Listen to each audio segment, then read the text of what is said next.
പേനയും പെൻസിലും ബുക്കുകളും മാത്രമല്ല യൂണിഫോമും കോട്ടും സൂട്ടും ടൈയും സ്കൂൾ ബാഗ് വാട്ടർ ബോട്ടിൽ കുട തുടങ്ങി എല്ലാ സാധനങ്ങളുടെയും വിൽപ്പന കേന്ദ്രങ്ങളാക്കി വിദ്യാലയങ്ങളെ മാറ്റിയിരിക്കുന്നതായി വ്യാപാരി വ്യവസായി ഏകോപന സമിതി സംസ്ഥാന പ്രസിഡന്റ് രാജു അപ്സര പറഞ്ഞു.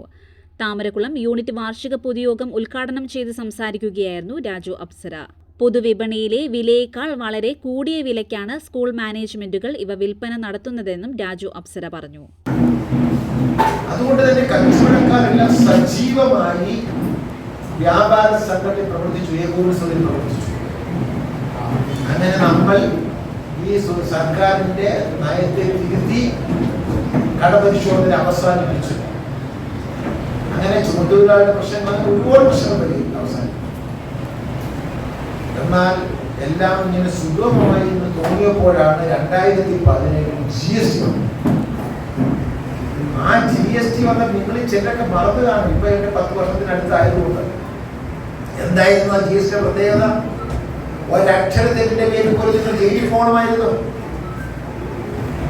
കോർപ്പറേറ്റുകൾക്ക് അല്ലാത്തവർക്ക് ഇത് നടത്തിക്കൊണ്ടുപോകാൻ ബുദ്ധിമുട്ടായിരുന്നു. നമ്മുടെ കണക്കെഴുതുന്ന അക്കൗണ്ടന്മാർ പറഞ്ഞു, ഞങ്ങൾ ഈ പണി ഉപേക്ഷിക്കുകയാണ്.